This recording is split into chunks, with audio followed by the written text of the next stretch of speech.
काल ज्यांनी शो त्यापैकी कोणीतरी एक जण काल मुलींपैकी कोणीतरी लेडीज व्हॉइस होता आणि ते दाखवू शकत होते. तर मी तिलाच म्हणते की ती दाखवायला काही हरकत नाहीये. सगळे नाही आता आज आपल्याला डिटेल वाक्य घ्यायचं नाहीये याच्यातलं. तर आपण जे काल 206 वर होतो. बेसिकली मी पुन्हा एकदा आज कोण आलेत का नवीन? का कालचेच आहेत सगळे? नाही मॅडम, 24 काल काल आज. होते सुप्रिया जुंबळकर. हा, काल काल नव्हते असे बरेच जण आहेत. हो त्याच्यासाठी तर मी खूप मॅडम माहितच नव्हता क्लास आहे, मी मोबाईल नव्हते पाहिलेला. काल. ओके ओके, बरोबर आहे, मला लक्षात आलं. आणि कालचे अगदीच 16-17 काहीतरी होते. तर आजचे जे नवीन आहेत त्यांच्यासाठी फक्त थोडक्यात 2 मिनिटांमध्ये मी मागचा थोडासा रेफरन्स घेते कालचा. एकतर क्लॉझेसचा थोडक्यात मराठी अर्थ आहे वाक्यांश. क्लॉज म्हणजे काय? तर वाक्यांश. वाक्यांश म्हणजे काय परत? की त्याच्यामध्ये that is a group of words. हा, संज्ञांचा किंवा त्याच्यामध्ये एकतर बरेच मॅक्झिमम वेळेला सब्जेक्ट असतो आणि व्हर्ब असतो. त्याला सगळ्याला मिळून एक क्लॉज म्हणतात. पण जेव्हा काही वाक्य अशी असतात की त्याच्यामध्ये एक वाक्य मुख्य वाक्य असतं, त्याला मुख्य क्लॉज म्हणतात, मेन क्लॉज म्हणतात. आणि दुसरा जो भाग असतो तो सबऑर्डिनेट क्लॉज असतो, म्हणजे त्याच्या तुलनेमध्ये तो दुय्यम असतो. आणि कालचं वाक्य वेगळं असेल कुठलंही, मी आज नवीन वाक्य सांगणार आहे. वाक्य समजा असं आहे, व्हेन ही केम. व्हेनचं नकोय आपल्याला आता, नाऊन पाहिजे शक्यतो, कारण तुम्हाला नाऊन शिकवून झालेत ना फक्त. त्यामुळे what he said was correct, हे समजा वाक्य आहे. What he said was correct. आता काल आपण असं पाहिलं, काल पण मी हे सांगितलं होतं, म्हणजे हे वाक्य नव्हतं कालचं आपलं. व्हॉट ही सेडला अंडरलाईन करा, सगळ्यांनी करा. आधी हे वाक्य लिहा, what he said was correct. Noun clause कसा ओळखायचा याच्यासाठी पण हे वाक्य आपल्याला पुन्हा एकदा उपयोगी पडेल. काल पण मी अशाच स्वरूपाची वाक्य काही दिलेली होती, सांगितलेली होती. What he said was correct हे अगदी छोट्यात छोटं वाक्य आहे विथ 2 क्लॉजेस. याच्यामध्ये 2 क्लॉजेस आहेत. एक आहे व्हॉट ही सेड, याला अंडरलाईन करा. आणि वॉज, याला अंडरलाईन करू नका. आणि मग व्हॉट ही सेडला अंडरलाईन केलं असेल तर त्याच्या खाली, काल आपण असं पाहिलं, त्याच्या खाली समथिंग लिहून पहा. त्याच्या खाली एक लाईनवर समथिंग वॉज, व्हॉट ही सेडला अंडरलाईन करून त्याच्या खाली समथिंग लिहायचं. आणि मग सगळं मिळून वाक्य समथिंग घेऊन वाचायचं. Something was right. Something was right. आणि अशा वेळेला तुम्हाला कळेल की वॉज आणि राईट हा मेन क्लॉज आहे आणि समथिंगच्या जागी व्हॉट ही सेड असं आलेलं आहे. व्हॉट ही सेड म्हणजे तो जे काही बोलला ते करेक्ट होतं, ते राईट होतं. ही वॉज राईट, एवढाच त्याचा अर्थ आहे. What he said was right. हे नाऊन क्लॉजचा प्रकार आहे हा. आणि ज्या वेळेला नाऊन क्लॉज हा सब्जेक्ट म्हणून काम करतो, सुरुवातीला मी आता असं सांगत होते तुम्हाला की एक क्लॉज हा मेन क्लॉज असतो आणि एक असतो तो सबऑर्डिनेट नियम असतो, बरोबर.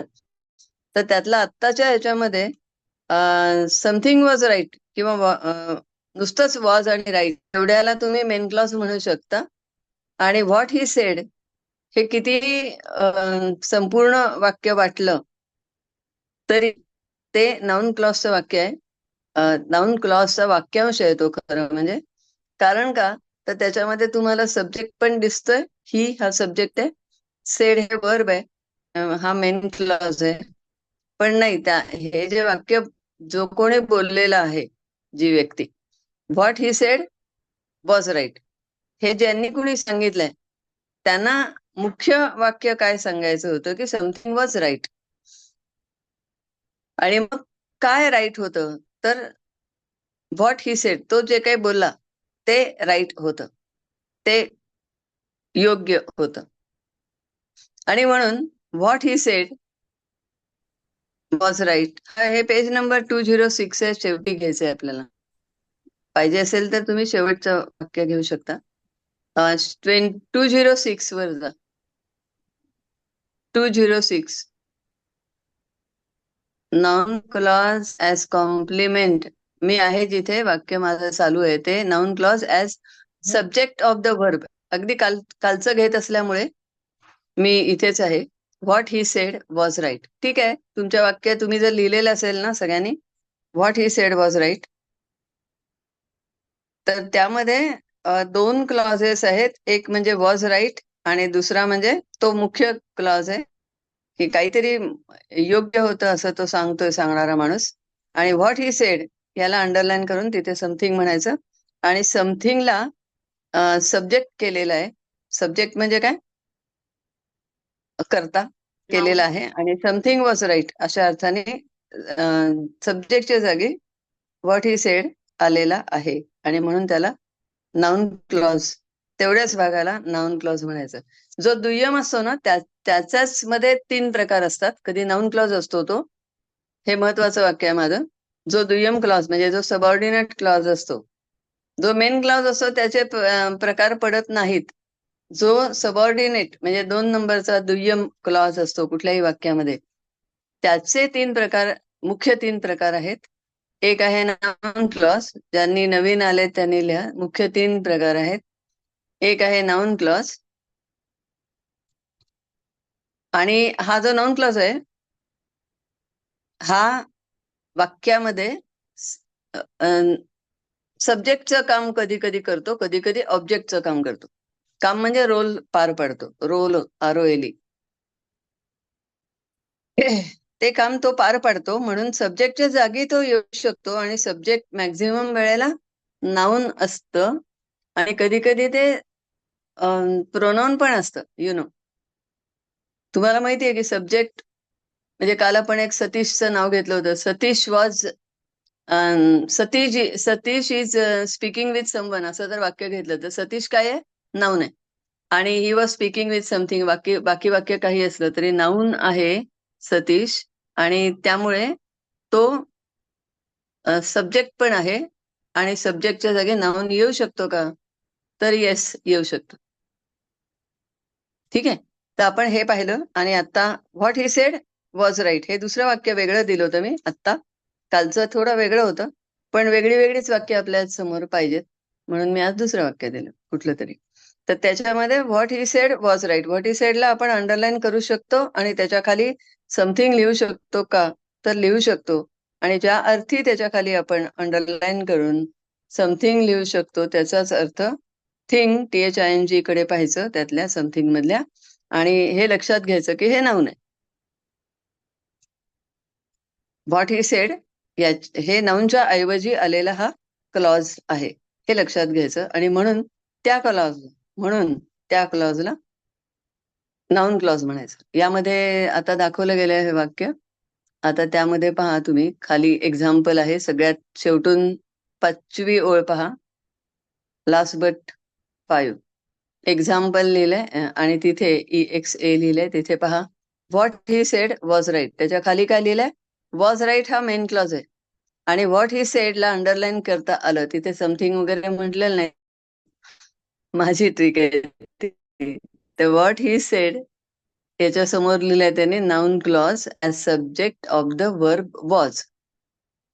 तो जो वॉज राईट मधला जो वॉज आहे, वॉज राईट मधला म्हणजे मुख्य क्लॉज मधला, मेन क्लॉज मधला जो वॉज आहे, ते जे व्हर्ब आहे त्या व्हर्बचा सब्जेक्ट कोण आहे? तर हा क्लॉज आहे. आणि कुठला क्लॉज? तर what he said. I think you have understood now. काल पण असेच आम्ही 2 वाक्य घेतली होती. आणि त्या ठिकाणी आपण लक्षात हे घेतलं होतं की नाउन क्लॉज जो असतो ना तो सब्जेक्टचं काम करतो वाक्यामध्ये. सब्जेक्टचा रोल अदा करतो म्हणा, किंवा रोल पार पाडतो. ठीक आहे, आता दुसरा आपण याच्यामध्ये महत्वाचा जे काही त्यांनी प्रकार दिलेले आहेत येणं महत्वाचं आहे फक्त. आता त्याच्यामधला हा जो दुसरा आहे, दुसरा प्रकार ह्या पेजवर डिस्प्ले केलेला आहे, त्यामध्ये पहा noun clause as object of the verb. आता जसं आपण इतका वेळ पाहिलं की सब्जेक्ट असू शकतो नाउन क्लॉज, नामाचा वाक्य, नामाचं काम करणारा वाक्यांश. कोणीही स्वतःचा माईक ऑन करायचा नाहीये, बाकीचे आवाज नकोयत आपल्याला इथे. तर आता आपल्याला दुसरा घ्यायचा आहे, त्यातला प्रकार मुख्य प्रकार आहे तो, म्हणून घ्यायचा आहे. तोही काल घेतलाय, पण मी आता परत एक थोडक्यात सांगणार आहे एका मिनिटात. He was ready. आता या ठिकाणी सुद्धा that he was ready underline जर केलं आणि त्याच्या खाली जर तुम्ही समथिंग लिहिलं, तर मग वाक्य काय होईल? He told something. आणि ज्यार्थी तिथे तुम्ही समथिंग लिहू शकता. म्हणजे प्रत्येक वेळेला कुठल्याही क्लॉजच्या खाली आपण समथिंग लिहू शकणार नाहीये, हे तुम्हाला पुढे लक्षात येईल. पण त्याच्या ऐवजी घेऊ शकत असाल तर याचा अर्थ निश्चित आहे. Is that okay? हा नाउन क्लॉज आहे, त्या केसमध्ये लक्षात घ्यायचं. आणि या ठिकाणी सुद्धा told that he was ready, हे जे आत्ताचं वाक्य आहे त्याच्यामध्ये ही टोल्ड समथिंग, हे होत आहे का नाही, बसतंय का नाही, तर बसतंय. आणि ज्या अर्थी समथिंग तिथे फिट होत आहे त्याचाच अर्थ दॅट ही वॉज रेडी. हा जो क्लॉज आहे, तो काय आहे? दॅट ही वॉज रेडी हा जो क्लॉज आहे तो नाउन क्लॉज आहे. आणि तो कशाचं काम करतोय? तर ही टोल्ड अ स्टोरी समजा आपण म्हटलं असतं. नीट लक्षात घ्या सगळ्यांनी.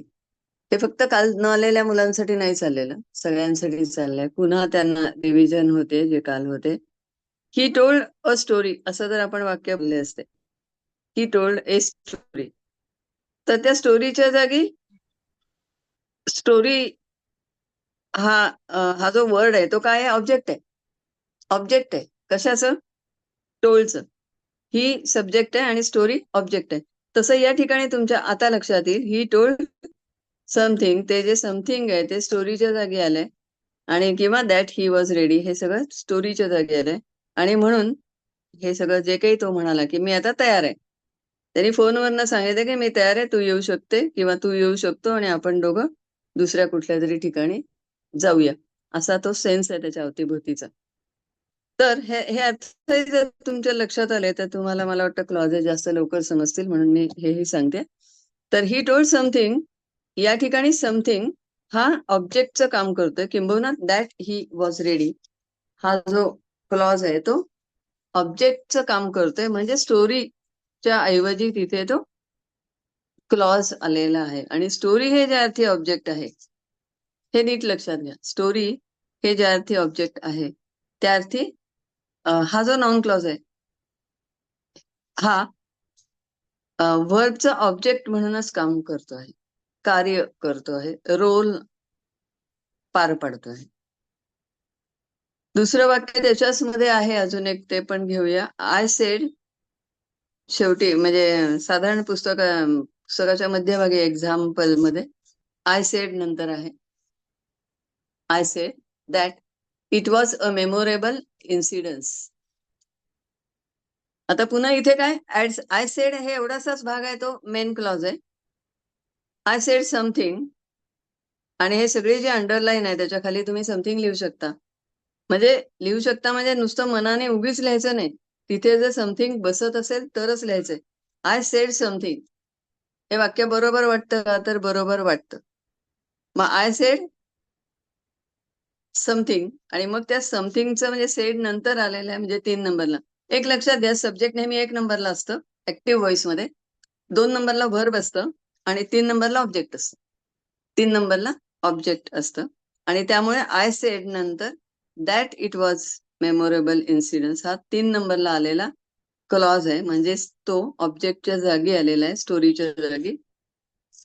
आय सेड नाही येणार त्यावेळेला, स्टोरी असेल तर आय टोल्ड अ स्टोरी असं आलं असतं. त्या स्टोरीच्याच जागी हे समथिंग, हे जे काय आहे that it was memorable incident हे जे आलेलं आहे हे सगळं, हा सगळा आहे तो क्लॉज आहे. तो कुणाचं काम करतोय? तर 3 नंबरला आलेल्या ऑब्जेक्टचं काम करतोय. 3 नंबरलाच ऑब्जेक्ट येतं कशामध्ये? ऍक्टिव्ह व्हॉइस असेल तर. आता ते सगळं इथे समजावून दिलेलं आहे कसं काय वगैरे, पण मी आता तेच समजावून सांगितलेलं आहे. Noun clause as complement of the verb, ह्याच्यामध्ये एकदम आपण वाक्य, इथे कर्मक क्रियापदे त्यांनी दिलेली आहेत. शेवटून 4थी 5वी ओळ पहा. त्यानंतर कॉम्प्लिमेंट्स येते. ते कोणते वर्ड्स आहेत ते दिलेले आहेत. उदाहरणार्थ शेवटून 5वी ओळ पहा. डान्स, ते लिहून घ्या तुमच्या वहीमध्ये. Dance, happen, climb, jump, appear, roar, flow, seem, go, come, become. ही जी क्रियापद आहेत ही अकर्मक क्रियापद आहेत. तर अशा वेळेला अशा अकर्मक क्रियापदांच्या बाबतीमध्ये कधी कधी वाक्य नाउन क्लॉज याच्या नंतर, म्हणजे समजा वाक्य आपण घेऊया. नेक्स्ट पेज पहा. Noun clause as complement of the verb. आता हे पेज नंबर आपलं 208 वर आहे. संध्या पाठक जर असेल तर संध्या, हो मॅम, जे येते. कोणी असेल ते. मला माहित नाही who is there. I think Sandhya is yes there. Ma'am. तर हा, येस, फाईन. तर इथे आता आपल्याला 208 वर आपण आलेलो आहोत. वाक्य बघायचे direct. The fact was that his face was unlucky. नंतर 3 नंबरचं वाक्य पहा. It appears that he may be allowed. आता या ठिकाणी इट अपियर्स समथिंग. खरं तर माझ्या मते इतकं सोपं आहे की समथिंग म्हणायचं, समथिंग म्हणून पाहायचं, लिहून पाहायचं तिथे मना, किंवा एक म्हणून पहा तुम्ही, पेपरला वेळ कमी आहे म्हणून पाहायचं. आणि जर तुम्हाला समथिंग हे तिथे रिप्लेसेबल जर होत असेल तर त्याचा अर्थ तो तो जो क्लॉज आहे तो सुद्धा क्लॉज आहे. The fact was that, the fact was something, that पासून क्लॉज सुरू आहे. द फॅक्ट वॉज हा मेन क्लॉज आहे आणि that his face was unlucky हा सबऑर्डिनेट क्लॉज आहे. 3 नंबरचं बघा. It appears that he may be allowed. आता आपला इथे काय आहे की ही मे बी अलाउड हा पॅसिव्ह व्हॉइसचा भाग आहे की नाही. May plus be plus third form आलाय. आपण पॅसिव्ह व्हॉइस पाहिलेले आहेत हायर लेवलसाठी. It appears that, it appears something, that पासून अलाउड पर्यंतचा भाग आहे हा समथिंगला, समथिंग ने रिप्लेसेबल आहे. म्हणून अशा वेळेला काय समजतात, काय मानलं जातं की हा ते जे व्हर्ब होतं ना त्या व्हर्बचं ते फक्त कॉम्प्लिमेंट म्हणून काम करते. कॉम्प्लिमेंट म्हणजे पूरक भाग. त्यांना पाहिजे त्याने लिहा. कॉम्प्लिमेंट म्हणजे पूरक, वाक्याचं पूरक भाग आहे. कुठला? हा जो क्लॉज आहे तो. एवढंच तुम्हाला इथे आता सांगण्यासारखं आहे. This is main clause. The fact was हा मेन क्लॉज आहे. 3 नंबर मध्ये इट अपियर्स हा मेन क्लॉज आहे. That he may be allowed म्हणजे इट अपियर असं दिसतं की त्याला अलाउ केलं जाईल. म्हणजे हा सगळा मिळून जो भाग आहे ही मे बी अलाउड, हा सगळा मिळून समथिंगने रिप्लेसेबल आहे.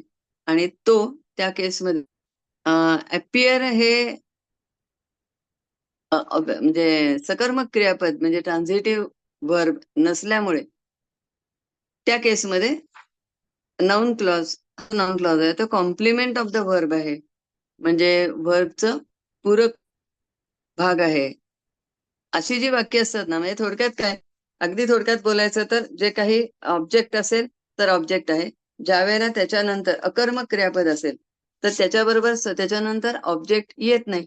मग तिथे काय येतं तर असं पूरक वाक्य येऊ शकतं. It seems that he will not come. It seems that he will not come. 4 नंबरचं वाक्य. इथे 4 नंबरचं वाक्य आहे.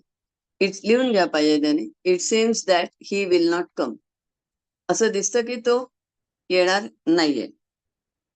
मग आता तो येणार नाहीये ही सगळी मिळून एक जी काही फॅक्ट आहे उद्याच्या संदर्भातली ती आज दिसते आहे. सीम असं वाटतं आहे की तो उद्या येणार, तो येणार नाहीये. मग हा जो भाग आहे हा सुद्धा पूरक म्हणून, कारण का मुख्य इथे मुद्दा लक्षात घ्या की ज्या वेळेला जे व्हर्ब आहे ते जर सकर्मक असेल, नीट लक्षात घ्या, लिहून घ्या. व्हर्ब जर सकर्मक असेल तर त्यानंतर ऑब्जेक्ट येतं. सकर्मक म्हटलंच आहे आपण त्याला, कर्मासह, म्हणून तिथे ऑब्जेक्ट येतं. आणि ज्या वेळेला अकर्मक क्रियापद असेल, उदाहरणार्थ आपण ती आता वर्ड्स पाहिलेली आहेत कोणती कोणती आहेत ती. डान्स आहे, हॅपन आहे, क्लाइंब आहे, सीम आहे, गो आहे, कम आहे, बिकम आहे. मग अशी लिहिली आहेत तुम्ही ती. तर अशी जर असतील म्हणजेच ती अकर्मक जर असतील, आत्ताचा अपियर आहे, नुसता टू बी पण आहे, नंतर सीम्स आहे आत्ताचं पाहिलेलं आपण, ही सगळी कशी आहेत? अकर्मक आहेत. मग त्याच्यानंतर वाक्य संपतं का नुसतं? प्रत्येक वेळेला नाही संपत. कधी कधी वाक्यामध्ये क्लॉज येतो. तर अशा वेळेला तो जो क्लॉज असतो तो ऑब्जेक्ट असतो का? तर नसतो. कारण का? तर ते जे क्रियापद आहेत ते सकर्मक नाहीये. मग ते अकर्मक असेल तर आपोआपच तो जो क्लॉज असेल तो क्लॉज तर आपल्याला समथिंगने रिप्लेसेबल आहे. जर असेल तर तो नॉन क्लॉज आहे.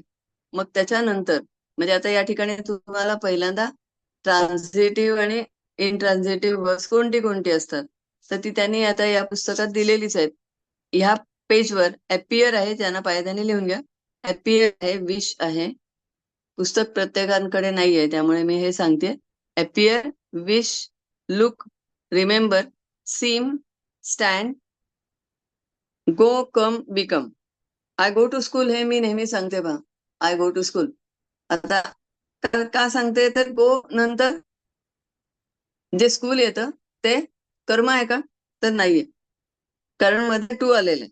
जेव्हा जेव्हा मध्ये प्रेपोजिशन येतं, जेव्हा जेव्हा मध्ये प्रेपोजिशन येतं, त्याच्यानंतर जरी एकच नाऊन असलं तरी ते नाऊन हे ऑब्जेक्ट नसतं.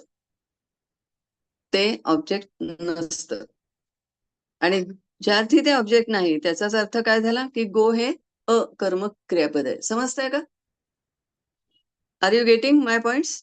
Yes ma'am. Yes ma'am. Are you getting? Yes की मॅम. गो न हे पण नेहमीचं वाक्य आपण मी एकदा ह्याच्यासाठी सांगते. I go to school every day किंवा I go to college every day हे वाक्य आहे. तर आय गो नंतर टू आला. टू काय आहे? प्रेपोजिशन आहे. आणि त्याच्यानंतर स्कूल आला किंवा कॉलेज आलाय. स्कूल आणि कॉलेज हे जे काही नाम दिसतंय आपल्याला, हे जे नाम आहे हे ऑब्जेक्ट आहे का? तर हे ऑब्जेक्ट नाहीये. हे ऑब्जेक्ट नाहीये. का नाहीये? तर गो हे अकर्मक क्रियापद आहे, इनट्रान्झिटिव्ह वर्ब आहे. आता ते कोणती असते तर कोणती असतात? तर मी तुम्हाला त्यासाठी एक तुम्हाला जर अभ्यासात पेपरमध्ये लागलं तर ऑब्जेक्ट आहे का नाही हा या ठिकाणी हे अमुक एक, तर ऑब्जेक्ट आहे का नाही साठी कसं ओळखायला सांगितलं तुम्हाला? कोणते प्रश्न विचारायचे? स्कूल हे ऑब्जेक्ट आहे का नाही? स्कूल किंवा कॉलेज हे ऑब्जेक्ट आहे का? हे ओळखायचे समजा. तर तुम्ही कोणते प्रश्न ऑब्जेक्ट साठी विचारायला पाहिजेत? हु आणि हू मॅडम. नाही, कुठे कुठेतरी व्हॉट नाही. आहे? व्हॉट व्हॉट आणि व्हॉट विचारायचंय आणि Whom? Where ma'am? नाही वेअर नाही नाही नाही वेअर नाही येत. तुम्ही वेगली अभ्यास करू नका. काय परत लिहा. कोण आणि कोणाला हा प्रश्न विचारला. कोण आणि कोणी, सॉरी, कोण आणि कोणी हु हे प्रश्न असतील तर सब्जेक्ट येतो. कोण, पुन्हा लिहा. कोण आणि कोणी हे प्रश्न विचारले तर सब्जेक्ट येतो. कुणाला विचारायचे हा प्रश्न त्या व्हर्बला विचारायचे. वॉज किंवा सीम्स जे काय असेल, अपियर्स, त्या व्हर्बला विचारायचा प्रश्न. जर तुम्हाला सब्जेक्ट पाहिजे असेल तर कोण आणि कोणी हा सब्जेक्ट हा प्रश्न विचारायचा. आणि ज्या वेळेला ऑब्जेक्ट पाहिजे असेल म्हणजे वाक्यामध्ये हे ऑब्जेक्ट आहे का नाही, कधी कधी तुम्हाला विचारतील की which is the object in the following sentence, तर तुम्हाला त्याचे 2 प्रश्न विचारता आले पाहिजेत. काय आणि कोणाला, आणि हे पाठ पाहिजे. हे तुमचं एवढंच वाक्य आहे माझं, ते पाठ पाहिजे.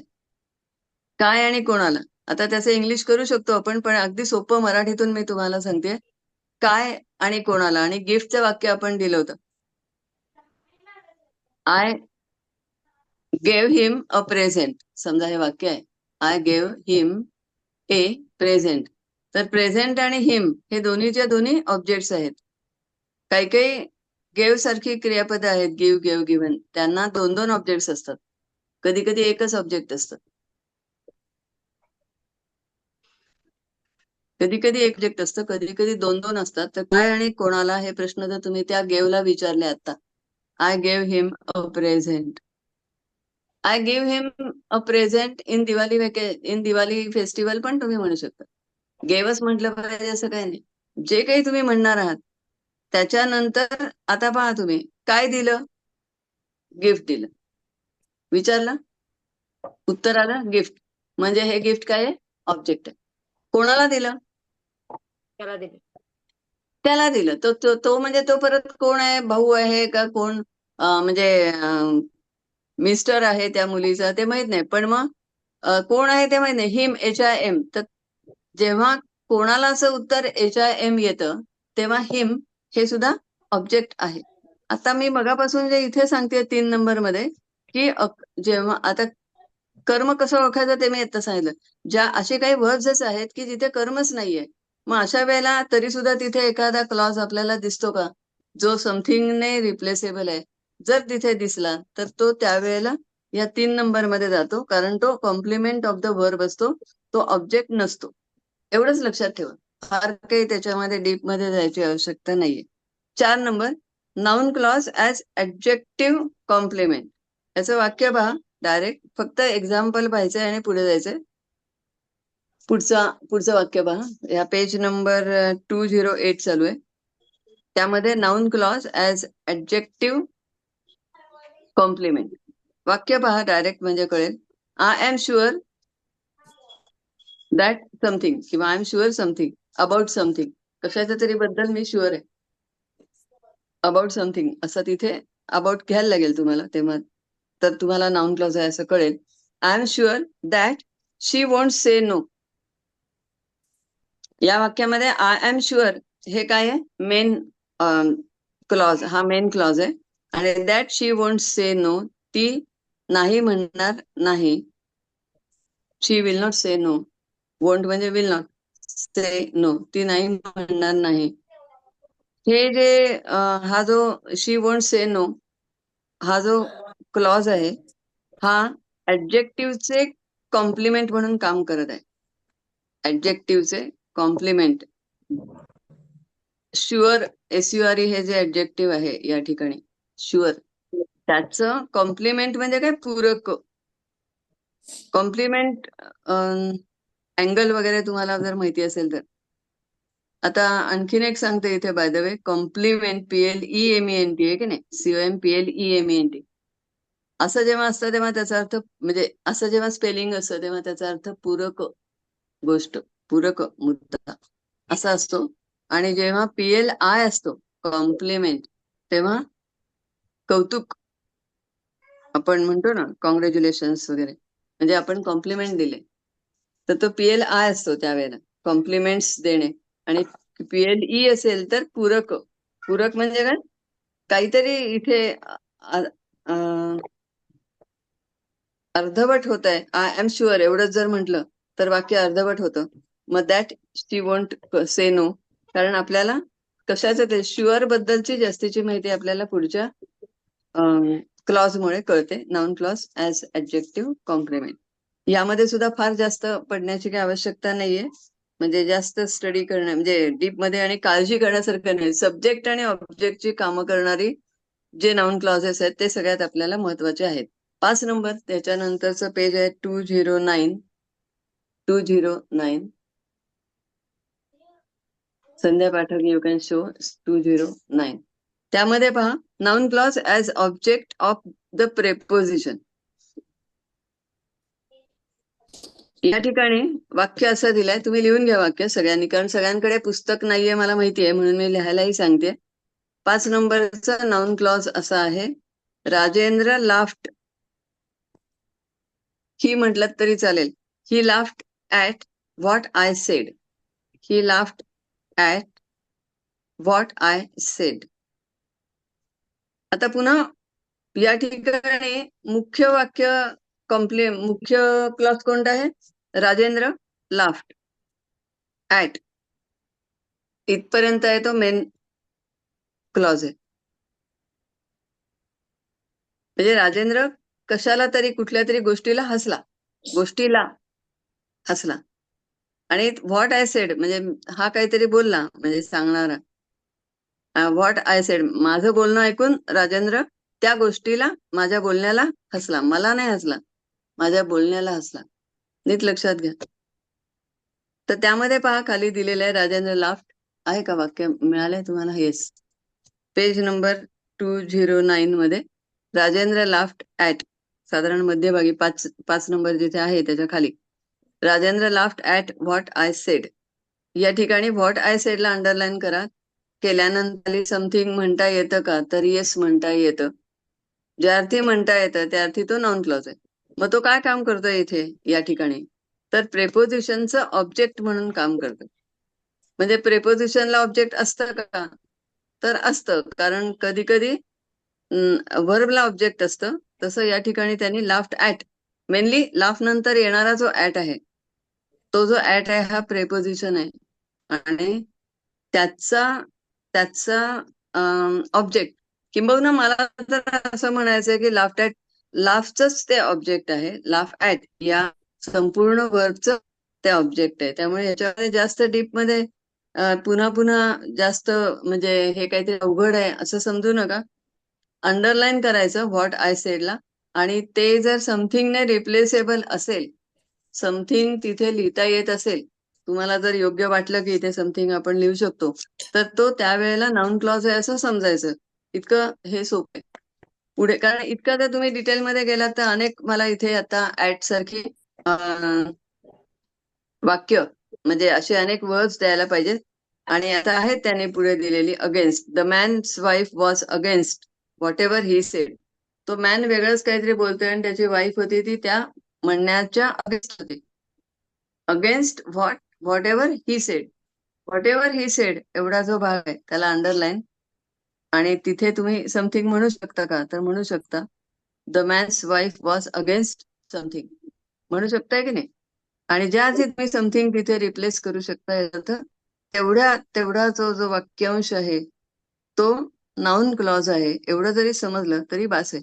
म्हणजे इथे फक्त अजून एक आपण समजून घेतो की कधी कधी वॉज नंतर किंवा त्याच्या खालच्या वाक्यामध्ये बीच्या नंतर प्रेपोजिशन पण येतं आणि त्याच्यानंतर नाउन क्लॉज येत असतो.